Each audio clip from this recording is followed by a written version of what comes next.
तो क्या हाल है आप सभी की। उम्मीद करते हैं सब अच्छे होंगे, बढ़िया होंगे, अपने अपने घर पर मौज काट रहे होंगे। तो देखिए, जब भी हम कभी बात करते हैं ना अफ्रीका की, तो अफ्रीका के बारे में ये पता चलता है कि भाई काफ़ी ज़्यादा गरीब देश है, काफ़ी ज़्यादा गरीब मतलब महाद्वीप है। और जो छोटे छोटे देश होते हैं वो काफ़ी ज़्यादा गरीब है, कुछ अफोर्ड नहीं कर सकते। हालांकि देखा जाए तो यूरोपियन देशों ने अफ्रीका के देशों को बहुत ज़्यादा लूटा है। ख़ास तौर से जो फ्रांस है, फ्रांस ने तो जो वेस्टर्न अफ्रीका है उसको तो बहुत ज़्यादा लूटा है, अभी भी यहाँ पर लूट ही रहा है। और ये नई तरह का जो है ना कॉलोनाइजेशन है, जहाँ पर जो है इंडिपेंडेंस दे दी जाती है, लेकिन यहाँ पर उनकी सरकारों को इंडिपेंडेंस नहीं होती। वो फ्रांस की कंपनियां वहाँ पर काम करती है और उनका जो नेचुरल रिसोर्सेज है वो लूट लेती है। जैसे कि यूरेनियम यहाँ पर काफ़ी ज़्यादा जो है ना निकालती है। फ्रांस की सरकार अपने देशों में इस्तेमाल करती है बिजली बनाने के लिए, लेकिन यहाँ पर अफ्रीका को क्या मिलता है?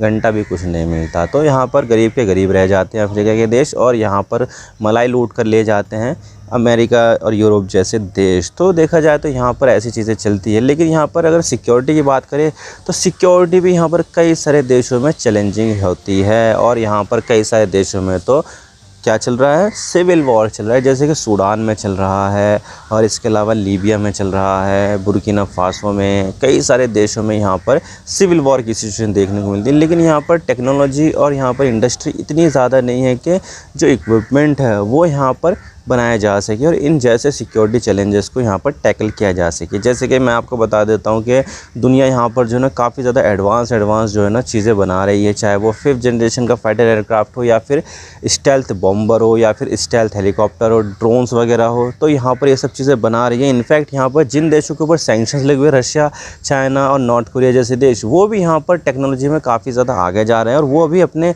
ड्रोन्स, मिसाइल, ये सब चीज़ें बना रहे हैं। लेकिन अफ्रीका कहाँ है? अफ्रीका के तो यहाँ पर देशों के ऊपर सैंक्शंस भी नहीं लगे हुए हैं। लेकिन यहाँ पर अफ्रीका के हमें देखने को मिलता है बिल्कुल ही घटिया चीज़। भाई यहाँ पर जो है ना वो सस्ती चीज़ों के ऊपर भागते हैं और यहाँ पर उनकी खुद की भी इंडस्ट्री ऐसी है नहीं। और हम यहाँ पर बात करें 5th जनरेशन फाइटर एयरक्राफ्ट की, तो दुनिया के हर महाद्वीप पर, चाहे वो यूरोप हो, अमेरिका हो या फिर एशिया हो, सबके पास आपको यहाँ पर 5th जनरेशन फाइटर एयरक्राफ्ट मिलेंगे। लेकिन दुनिया में एक ऐसा महाद्वीप अफ्रीका ही है जहाँ पर ऐसा कोई भी 5th जनरेशन का फाइटर एयरक्राफ्ट नहीं मिलेगा। ना ही अभी तक भी किसी भी देश ने किसी 5th जनरेशन एयरक्राफ्ट का ऑर्डर किसी भी देश को दिया है। तो आज इसके बारे में पूरी डिटेल के साथ बात करते हैं कि अफ्रीका में 5th जनरेशन का फाइटर एयरक्राफ्ट यहाँ पर क्यों नहीं है, जबकि यहाँ पर सारे ही महाद्वीप में 5th जनरेशन का फाइटर एयरक्राफ्ट आ चुका है। तो आज इसके बारे में पूरी डिटेल के साथ बात करते हैं। लेकिन उससे पहले आप चैनल पर नए हो ना, सब्सक्राइब जरूर कर देना। आपके एक सब्सक्रिप्शन से आगे कंटेंट बनाने की मोटिवेशन मिलती है। और आप यहाँ पर क्या सोचते हो, क्या यहाँ पर जो है ना अफ्रीका को जैसे चैलेंज देखने को मिल रहे हैं, उसके हिसाब से अपना जो मिलिट्री बजट है वो यहाँ पर बढ़ाना चाहिए नहीं? कमेंट सेक्शन में जरूर बता दीजिएगा। चलो शुरू कर दो। तो सबसे पहले हम बात करते हैं यहाँ पर बजट की। तो देखिए यहाँ पर जो बजट है ना, टोटल मिलाकर पूरे जितने भी यहाँ पर 50 से भी ज़्यादा अफ्रीका के देश हैं, उन सब में यहाँ पर अगर हम टोटल देखा जाए कि कितना है यहाँ पर, तो 43 बिलियन US डॉलर यहाँ पर जो है ना सारे के सारे देश मिलाकर यहाँ पर खर्च करते हैं। अब देखिए भारत का जो सिक्योरिटी बजट है, मिलिट्री का बजट है, वो 80 बिलियन US डॉलर है, जबकि यहाँ पर पूरे अफ्रीका के महाद्वीप के पास ही यहाँ पर 43 बिलियन US डॉलर का बजट होता है। यानी कि जितना भारत अकेले खर्च करता है उससे आधा यहाँ पर 50 से भी ज़्यादा देश मिलकर खर्च करते हैं। तो यहाँ पर इनके पास इतना ज़्यादा बजट है ही नहीं कि वो यहाँ पर ये सब चीज़ें बना सके। और अमेरिका का आप देखो, अमेरिका का तो यहाँ पर 1 ट्रिलियन तक पहुँचने वाला है मिलिट्री का बजट। तो यहाँ पर एक तरफ 1 ट्रिलियन US डॉलर का मिलिट्री का बजट और दूसरी तरफ यहाँ पर 43 बिलियन US डॉलर का मिलिट्री बजट पूरे अफ्रीका कॉन्टिनेंट का। और उसमें से भी यहाँ पर सबसे ज़्यादा जो है ना कौन कौन खर्च करते हैं, ये जो इजिप्ट है, अल्जीरिया है, मोरक्को है, या फिर लीबिया जैसे देश है, वो यहाँ पर खर्च करते हैं। अगर यहाँ पर इन देशों को भी हटा दिया जाए तो यहाँ पर ये 15-20 बिलियन से ज़्यादा भी नहीं बढ़ पाएगा। तो आप देख सकते हैं कितना ज़्यादा यहाँ पर बजट कम है। तो एक यूनिट की जो कॉस्ट होती है 5th जनरेशन फाइटर एयरक्राफ्ट की, तो वो यहाँ पर मान के चलिए 100 मिलियन US डॉलर होती है। तो अब बताइए मुझे, आपके अगर कोई देश खरीदेगा तो एक यूनिट तो खरीदेगा नहीं, और उसके पीछे यहाँ पर अमेरिका या फिर कोई भी देश जो यहाँ पर बनाता है तो उसके पीछे अपनी टेक्निकल टीम भी नहीं भेजेगा एक यूनिट के ऊपर। तो यहाँ पर अगर कोई देश खरीदना चाहेगा तो यहाँ पर 5-10 यूनिट तो उसको खरीदनी ही पड़ेगी। तो उसको मान के चलिए ये जो है ना 500 मिलियन 600 मिलियन सारा का सारा अपना बजट जो है ना 5th जनरेशन की फाइटर एयरक्राफ्ट पे लगाना पड़ेगा। और उसके लिए बाकी कुछ भी यहाँ पर जो है ना खर्च नहीं नहीं कर, उनके पास पैसे ही नहीं बचेंगे, तो यहाँ पर उनके लिए ये चीज़ जो है ना पॉसिबल ही नहीं है कि वो 5th जनरेशन का फाइटर एयरक्राफ्ट यहाँ पर ख़रीद पाए, क्योंकि उनके बजट से बाहर है। अब अगर यहाँ पर बजट नहीं है तो कोई बात नहीं, ये देश जो है ना अपना खुद की भी तो जो है ना बना सकते हैं 5th जनरेशन का एयरक्राफ्ट, लेकिन यहाँ पर ऐसा कुछ नहीं है। देखिए यहाँ पर जो है ना ये सब जो एयरक्राफ्ट बनाने के लिए जो है ना सबसे मेन चीज़ होनी चाहिए यहाँ पर एक स्ट्रॉन्ग मिलिट्री इंडस्ट्रियल कॉम्प्लेक्स, जो यहाँ पर अफ्रीका के किसी भी देश में इतना खास है ही नहीं। यानी कि यहाँ पर अगर कोई कंपनी होती जो यहाँ पर इस तरह के फाइटर एयरक्राफ्ट बनाती तो यकीनन यहाँ पर वो R&D भी करती और उसके बाद यहाँ पर R&D करने के बाद वो खुद से ही अपना यहाँ पर बना लेती, जैसे कि यहाँ पर अभी साउथ कोरिया बना रहा है और इसके अलावा यहाँ पर इंडिया भी बना रहा है, AMCA, और साथ ही यहाँ पर 1-2-3 देश और बना रहे हैं, शायद ब्राज़ील भी बना रहा है। तो यहाँ पर वो बना लेंगे अगर यहाँ पर उनके पास जो है ना खुद का इंडिजीनियस जो है मिलिट्री इंडस्ट्रियल कॉम्प्लेक्स होता। लेकिन यहाँ पर ऐसा कोई भी चीज़ उनके पास है ही नहीं, वो सब के सब यहाँ पर चीज़ें जो ख़रीदते हैं दूसरे देशों से ख़रीदते हैं। तो यहाँ पर क्या हो जाता है कि उनके पास खुद का पास भी इतना लेवरेज होता नहीं कि वो खुद भी ऐसा चीज़ बना ले। तो यहाँ पर lack of military industrial complex होने की वजह से यहाँ पर वो बना ही नहीं पाते हैं, और उनके पास ऐसी कोई टेक्नोलॉजी है भी नहीं भाई। उनके पास तो यहाँ पर 3rd जनरेशन के जो फाइटर एयरक्राफ्ट है वो तक बनाने की टेक्नोलॉजी नहीं है, तो यहाँ पर ये 5th जनरेशन का क्या बनाएंगे। उनके पास ऐसा कुछ भी नहीं है। इनफैक्ट यहाँ पर छोटे हेलीकॉप्टर बनाने तक की भी यहाँ पर प्रोडक्शन यूनिट उनके पास नहीं है। ड्रोन वगैरह तो शायद बना लेंगे, लेकिन यहाँ पर ड्रोन वगैरह से तो कुछ होता नहीं है ना।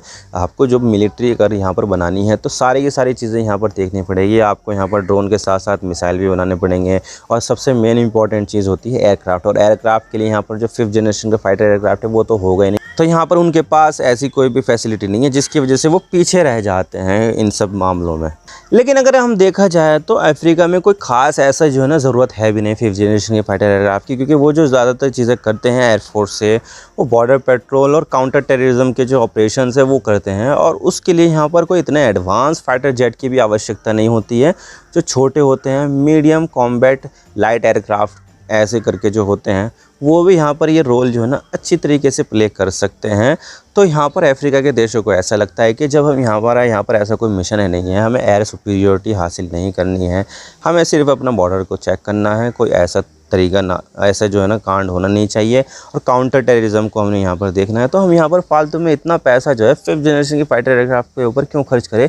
हमें यहाँ पर किसी दूसरे देश से लड़ना भी नहीं है। आप देखोगे यहाँ पर देश जो है आपस में लड़ नहीं रहे हैं, भले से उनके अंदर सिविल वॉर चल रहा है, लेकिन एक दूसरे के ऊपर वो हमला नहीं कर रहे हैं, ना ही यहाँ पर कुछ कर रहे हैं।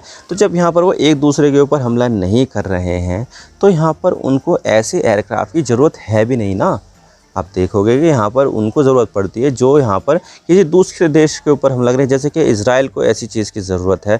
इजराइल यहाँ पर जो काम करेगा वो 5th जनरेशन के फाइटर एयरक्राफ्ट के ऊपर है, जैसे कि अभी यहाँ पर ईरान के ऊपर भी किया। ईरान ने यहाँ पर मिसाइल से हमला किया, तो यहाँ पर इजराइल ने यहाँ पर अपने 5th जनरेशन के फाइटर एयरक्राफ्ट से यहाँ पर ईरान के ऊपर हमला बोल दिया। तो उसको यहाँ पर ये सब चीज़ों की ज़रूरत है, क्योंकि वो जो है ना एक काउंटर टेररिज्म नहीं कर रहे हैं, ना ही यहाँ पर पेट्रोल कर रहे हैं, बॉर्डर पेट्रोलिंग कर रहे हैं, वो यहाँ पर कर रहे हैं स्ट्राइक किसी दूसरे देश में जाकर। तो उसके लिए यहाँ पर एडवांस चीज़ें आपके पास होनी ज़रूरत है।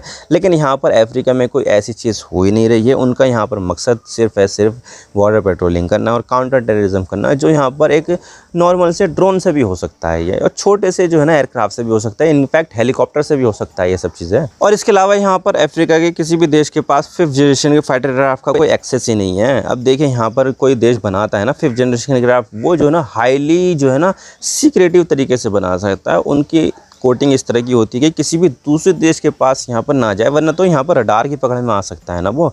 तो इसी वजह से यहाँ पर जो है ना उनकी जो कॉम्प्लेक्सिटीज़ है वो यहाँ पर जो है ना अफ्रीका के किसी भी देश के पास उसका एक्सेस ही नहीं है। उनको नहीं पता कि यहाँ पर क्या बनेगा, और अगर यहाँ पर जो है किसी देश ने यहाँ पर ले भी लिया तो यहाँ पर वो जो है ना एक्सपोर्ट रेगुलेशन करके साथ ही बेचेगा कि भाई किसी तीसरे देश को यहाँ पर जो है ना उसको टच करने की भी इजाज़त नहीं। अभी आपने देखा कि इंडिया में एक जो है ना ब्रिटेन का F-35 जो है लैंड किया ना, जैसे ही जहाँ पर वो रुका वहाँ से वो एक कदम भी नहीं हटा, कई दिनों तक वहाँ पर ऐसे ही पड़ा रहा और उसके पायलट ने किसी भी इंडियन इंजीनियर्स को आसपास आने तक नहीं दिया, बाहर ही यहाँ पर कुर्सी डाल के बैठा रहा और यहाँ पर जो है ना उसको हैंगर तक में जाने नहीं दिया। तो आप देख सकते हैं कि यहाँ पर कितना ज़्यादा रिस्ट्रिक्शन लगा था उसके ऊपर। भाई हम यहाँ पर इंडिया में आया है, वो इंडिया में सब चीज़ें की है उसने, लेकिन इंडिया वालों को उसने टच करने नहीं दिया, क्योंकि यहाँ पर उनको खतरा था कि इंडिया यहाँ पर जो है ना कुछ यहाँ पर इसके ऊपर डिवाइस लगाकर उसका जो स्ट्रक्चर है उसमें कौन सा मटेरियल लगाया गया है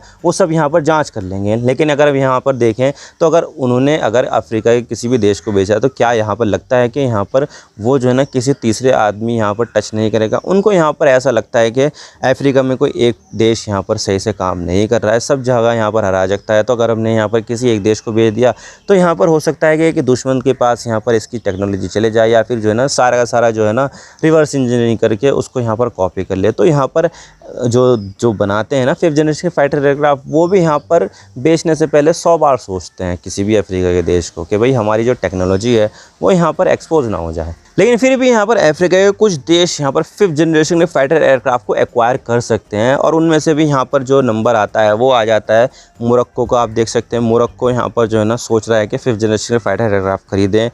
और इसके अलावा अल्जीरिया की भी बातचीत यहाँ पर जो है ना रशिया के साथ अच्छी खासी है, तो हो सकता है कि वो रशिया से जो उनका Su-57 है वो यहाँ पर ख़रीदे। और इसके अलावा यहाँ पर जो इजिप्ट है, मिस्र है, वो भी हो सकता है कि चाइना का 5th जनरेशन का फाइटर एयरक्राफ्ट यहाँ पर वो ख़रीदे। तो ये 3 देश हैं, इन तीनों ही देशों की पॉसिबिलिटीज़ है कि यहाँ पर वो ऐसा सामान ख़रीद सकते हैं, क्योंकि उनकी इकोनॉमी अच्छी है और इस लायक है कि वो 5th जनरेशन का फाइटर एयरक्राफ्ट यहाँ पर ख़रीद सकें।